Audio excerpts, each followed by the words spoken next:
Assalamualaikum warahmatullahi wabarakatuh. Alhamdulillahilladzi ahsana kulla syai'in khalaqah wa bada'a khalqal insani min tin. Asyhadu an la ilaha illallah wahdahu la syarika lah wa asyhadu anna Muhammadan abduhu wa rasuluh. Allahumma shalli ala Muhammad wa ala alihi wa sahbihi ajma'in. Ya ayuhan nas ittaqullaha haqqa tuqatih wa la tamutunna illa wa antum muslimun. Qala Allah subhanahu wa ta'ala fi kitabihil karim, a'udzu billahi minasy syaithanir rajim. Laqad khalaqnal insana fi ahsani taqwim thumma radadnahu asfala safilin illa alladzina amanu wa 'amilus shalihat falahum ajrun ghairu mamnun. Shadaqallahul 'azim. Hadirin sidang jemaah yang berbahagia, marilah kita senantiasa bersyukur kepada Allah Subhanahu wa taala. Allah memberikan kepada kita sebagai hamba-Nya kenikmatan hidup dan juga cobaan hidup. Salawat dan salam marilah sama-sama kita sampaikan kehadiran Nabi besar Muhammad sallallahu alaihi wasallam. Kita selalu mengharapkan syafaatnya, karena hanya dua hal yang akan membantu kita di hari kiamat: amal kita dan syafaat Nabi kita. Hadirin yang berbahagia, panitia meminta kepada saya menyampaikan terkait dengan waktu. Karena itu, judul khutbah kita pada hari ini, urgensi waktu untuk hamba yang sukses. Hadirin yang berbahagia, salah satu dari 5 syarat orang sukses, salah satunya adalah penghargaan kepada waktu. Bapak Dr. Andes Tengku Haji Nurdin Sufi, mantan Bupati Aceh Tengah. Suatu ketika saya ketemu dengan beliau di saat masih mahasiswa sekitar tahun 87. Kami berkunjung ke rumahnya sebagai tokoh mahasiswa. Satu hal yang disampaikan, Wan, katanya, panggilnya saya, Wan, jadilah kamu atau janganlah kamu jadi seperti ayam maulid. Tidak ada kehendak apapun dari dirinya selain nunggu dipotong. Itulah ayam maulid. Jadi waktu ini sama juga dengan kita. Al-waktu kas-saif. Di waktu ini kalau tidak kita manfaatkan, dia akan hilang begitu saja. Mungkin kalau sekarang ini kita tanya kepada orang tua kita yang umur 60 tahun ke atas sekarang, semuanya menyesal tidak belajar dulu, menyesal tidak berusaha dulu. Salah seorang orang kita dari sini bekerja di Bea Cukai di Jakarta. Saya mengunjungi beliau lagi sakit di rumah sakit Angkatan Laut ini. Waktu saya sampai ke sana, salah satu nasihat yang dia sampaikan, Ridwan, ya Pak, carilah rezeki selagi kamu kuat. Jangan nanti jadi peminta-minta di waktu tua. Itulah nasihatnya, hadirin sidang jamaah yang berbahagia. Jadi kalau kita lihat dari pengalaman hidup, sebenarnya ajaran agama kita memerintahkan kepada kita, hari ini harus lebih baik dari hari kemarin, dan esok tentu harus lebih baik dari hari ini. Kalau seperti ini, hadirin sidang jemaah yang berbahagia, pantaslah Nabi kita mengatakan, al-muslimu qawiyun ahabbu min muslim dhaif. Muslim yang kuat lebih aku sukai daripada muslim yang lemah. Kita memahami muslim yang lemah atau kuat secara fisik. Kita memang benar, al-aqlu salim fi jismi salim. Ini menjadi hafalan kami dulu waktu kecil. Tahun-tahun 70-an, tahun 80-an, waktu sekolah di madrasah. Senam pagi, guru-guru menyatakan al-aqlu salim fi jismi salim. Akal yang sehat pada tubuh yang sehat. Jadi hadirin sidang jemaah yang berbahagia, karena itu Waktu akan penghargaan kepada waktu akan melahirkan disiplin. Penghargaan kepada disiplin akan melahirkan komitmen. Hadirin bisa bayangkan, bangsa-bangsa yang maju di dunia ini itu semuanya mereka sukses dan besar karena komitmen. Pemimpin mereka berkomitmen memajukan negerinya. Masyarakatnya juga berkomitmen negerinya maju. Kalau ini nyambung, hadirin sidang jemaah yang berbahagia, maka banyaklah bangsa-bangsa di dunia ini yang kita ingat. Pada awal-awal dulu sampai sekarang peradaban mereka masih berpengaruh. Bangsa India. Sekarang para orang-orang kesehatan belajar ke India. Dokter-dokter belajar ke India. Cina, peradaban tua. Mesir, peradaban tua. Kenapa mereka bisa, hadirin sidang jemaah yang berbahagia? Kenapa mereka bisa besar seperti itu? Itulah salah satu tadi. Bagaimana mereka berkomitmen mengikatkan dirinya untuk kemajuan. Almarhum guru pembimbing organisasi aktivis saya, Pak Dr. Andes Haji Saleh Suhaidi, dia ingatkan kami dulu waktu mahasiswa, Ridwan, kalau kamu ke warung kopi cukup minum, jangan sampai tukang warung itu heran, ini yang punya warung siapa? Kenapa dia duduk dari jam 8 sampai jam 10 malam di sini? Heran tukang warung itu, heran lihat kita. Heran tukang warung itu, heran lihat kita. Kenapa sanggup kita duduk di warung itu mulai jam 8 pagi sampai jam 10 malam, sampai tukang warung heran. Ini yang punya warung siapa? Ini apa yang hadirin sidang jemaah yang berbahagia?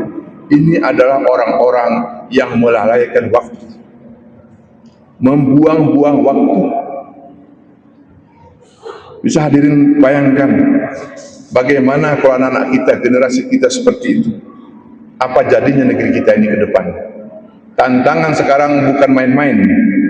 Orang Amerika berdasarkan falsafah realism disampaikan oleh Bapak Presiden Prabowo dalam rangka mengundang 1.200 rektor ke Istana Negara. Dia sampaikan begini, ini bukan salah benar. Kenapa Presiden Donald Trump menangkap Presiden Venezuela? Itu semua karena dia sudah bayangkan kalau Venezuela itu tidak kita urus dari sekarang, maka 20 tahun lagi akan datang dia akan jadi musuh kita. Hadirin bisa bayangkan, segitunya rupanya sudah pemikiran orang dibandingkan dengan kita. Kita sekarang ini tebang hutan sana, satu kopi tidak ada tumbuh di situ. Tebang hutan di mana-mana, satu pohon tidak ada tumbuh di situ.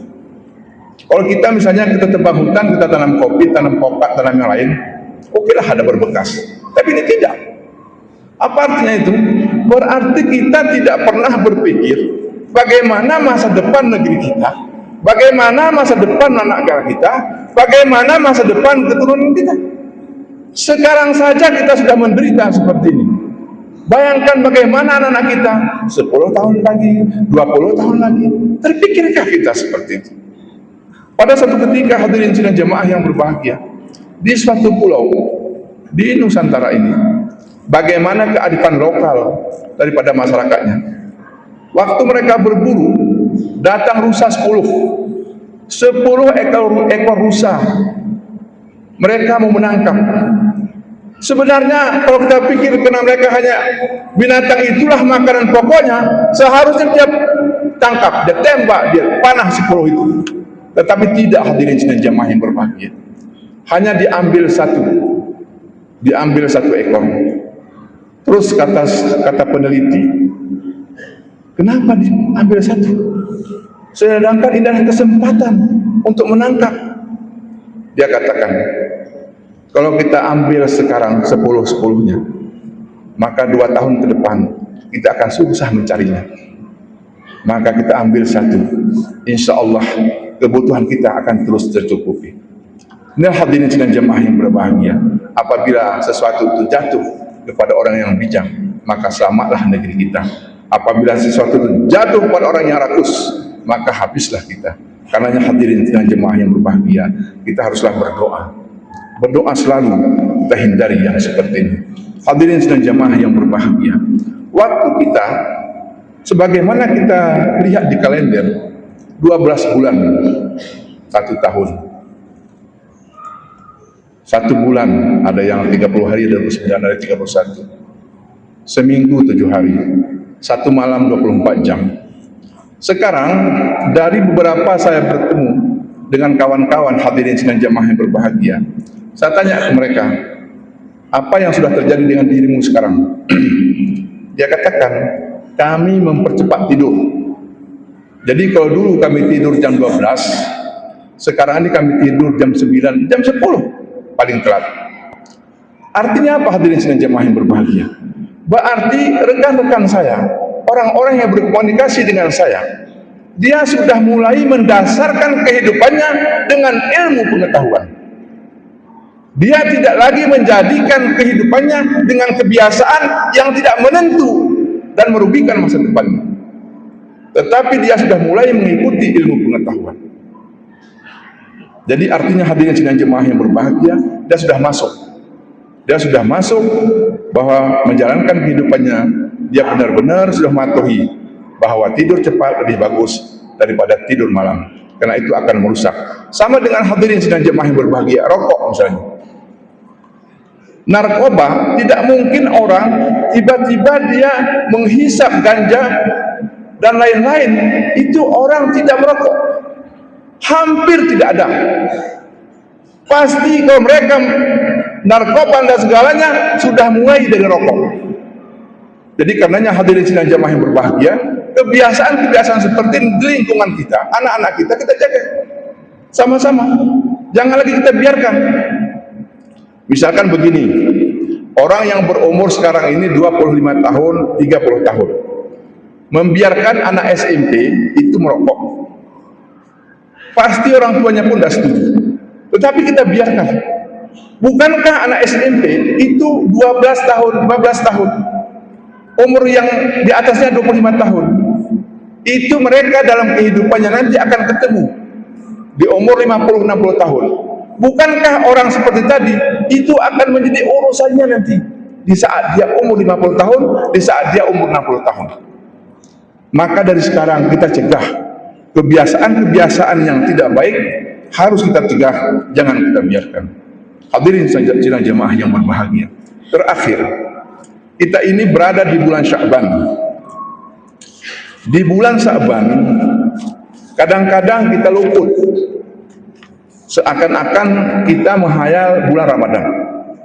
Tetapi di bulan Sya'ban ini, kalau para sahabat dalam tradisi mereka, para sahabat Nabi, hampir tidak pernah kalau okelah kalau kita bulan sebelumnya biasa-biasa saja. Tapi begitu sampai bulan Sya'ban, berdoa, istighfar, istighfaru rabbakum innahu kana ghafar. Minta ampun kepada Tuhanmu. Kan dalam hadis nisfu Sya'ban, ada di mana di bulan Sya'ban ini amal-amalan kita terjadi rekapitulasi amal kita di semuanya direkapitulasi, akan diangkat amal kita. Maka sekaranglah hadirin dan jemaah yang berbahagia, kita bersedekah, panggil anak yatim ke rumah. Apalagi kita dapat nikmat. Saya kemarin berangkat ke Simpang 3, harga kopi saya tanya 27.500. Waduh, luar biasa. Inilah bulan di samping zakatnya, infak kita, tetapi inilah bulan di mana perlu kita berdoa. Di samping melakukan istighfar, jangan putus-putus. Inilah bulan Sya'ban. Hadirin dan jemaah yang berbahagia, oleh para intelektual mengatakan begini, kalau bisa kita meningkatkan rasa ketakwaan kita, identitas kita, bahwa bulan Sya'ban ini seakan-akan menjadikan kita kokoh dengan keimanan. seakan-akan kita menjadi kokoh dengan amal soleh. Kita jadikan hubungan kita demikian kuat dengan Allah. Inilah bulan Sya'ban. Hadirin sidang jemaah yang berbahagia, saya yakin dan percaya ada di antara kita, waktu kita musibah kemarin, ada yang berdoa, ya Allah, jauhkanlah kami dari bala yang menyusahkan seperti ini, ya Allah. Nanti insyaallah apabila dunia ini akan terang, insyaallah saya akan menjemput atau memotong sapi untuk makan satu kampung, atau saya akan antarkan kambing ke pengungsian, atau apa saja. Sama dengan orang yang kapalnya mau tenggelam di laut. Ya Allah, kalau selama kapalku ini sampai nanti saya ke darat, saya potong lembu. Begitu datang sampai dia ke darat, jangankan lembu, ayam dia lupa. Hadirin sidang jemaah yang berbahagia, dikatakan oleh Allah Subhanahu wa taala, wa idza masakumud durr fil bahri dalla tad'u man tad'una illa iyyah falamma najjakum ilal bar a'radtum wa kana al insanu kafura. Waktu kita di laut atau waktu kita sudah terjepit, dan apabila kamu timpa bahaya di lautan, niscaya hilanglah siapa yang kamu seru kecuali Allah. Tatkala Allah menyelamatkan kamu ke daratan, kamu berpaling dan manusia itu dah tidak tahu terima kasih. Kontan. Manusia seperti ini adalah manusia-manusia yang tidak tahu terima kasih. Apa masalahnya kalau kita tidak tahu terima kasih? Pertama, harta kita akan sempit. Yang kedua, musibah terus di sekitar kita. Maka disebut sedekah penutup musibah. Sedekah penutup musibah. Jadi jangan sampai kita merasa semuanya karena kita paling kaya, disebut orang, tapi tidak pernah kedengaran bagaimana sedekahnya dalam posisi seperti ini. Itu langsung nanti orang berdoa, ya Allah, gimana manpolan, kopinya 300 kaleng, 500 kaleng, tapi tidak pernah kita dengar dia bersedekah. Ini kan hadirin sidang jemaah yang berbahagia. Makanya kadang-kadang tahatus nikmah itu, orang tahu kita bersedekah, salah satunya bukan untuk ujub dan riya, tetapi memberikan motivasi kepada orang-orang untuk berdoa kepada kita, dan juga memberikan motivasi kepada orang supaya orang itu bersedekah. Ini karenanya hadirin sidang jemaah yang berbahagia, apakah kita boleh terima sedekah? Bisa, kenapa tidak bisa? Sekarang kan berapa banyak sedekah diterima itu. Datang orang dari mana-mana, dari Sulawesi, dari Malaysia, dari mana-mana ngantar sedekah ke kita. Tapi kita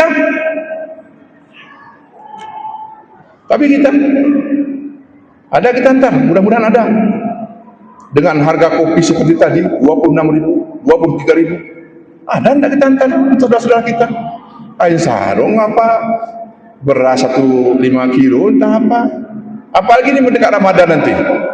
Makanya hadirin sidang jemaah yang berbahagia, jangan sampai kita melupakan saudara kita yang Allah menjadikan cobaan itu di depan mata kita. Ya, jadi inilah waktunya. Makanya penghargaan kepada waktu tadi, jangan sekarang pas waktu sekarang saudara kita di depan mata kita, malah kita seperti biasa saja. Bayangkan nanti kalau itu terbalik ke kita, orang biasa saja melihat kita. Inilah yang jangan sampai terjadi, hadirin sidang jemaah yang berbahagia. Mudah-mudahan perubahan sikap dan mental dari kaum muslimin dalam menghadapi musibah di tanah Gayo ini memberikan hal yang positif, menguatkan hubungan kita dengan Allah, juga menguatkan hubungan sesama kita. Kalau ini insyaallah terjadi, maka negeri kita akan Allah berikan keamanan, akan Allah berikan kemakmuran. Mudah-mudahan ada manfaatnya bagi kita sekalian. Barakallahu li wa lakum fil Qur'anil azim wa nafa'ani wa iyyakum bima fihi minal ayati wa zikril hakim wa taqabbala minni wa minkum tilawatahu innahu huwas samiul alim. Alhamdulillah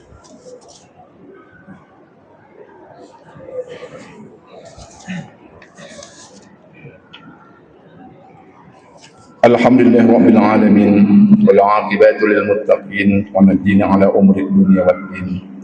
Asyhadu an la ilaha illallah wahdahu la syarika lah wa asyhadu anna Muhammadan abduhu wa rasuluh. Allahumma shalli ala Muhammad wa ala alihi wa sahbihi ajma'in. Ya ayuhan nas ittaqullaha haqqa tuqatih wa la tamutunna illa wa antum muslimun. Qala Allah subhanahu wa ta'ala fi kitabihil karim. A'udzu billahi minasyaitonir rajim. Bismillahirrahmanirrahim. Qul huwallahu ahad. Allahus samad.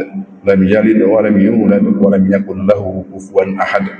Allahumma ighfir lil muslimina wal muslimat wal mu'minina wal mu'minat al ahya'i minhum wal amwat ya qadhiyal hajat. Allahumma rabbana taqabbal minna innaka antas samiul alim wa tub alaina ya maulana innaka antat tawwabur rahim. Rabbana atina fid dunya hasanah wa fil akhirati hasanah wa qina azabannar. Wala zikrullahi akbar wallahu a'lam. Aqimus shalah.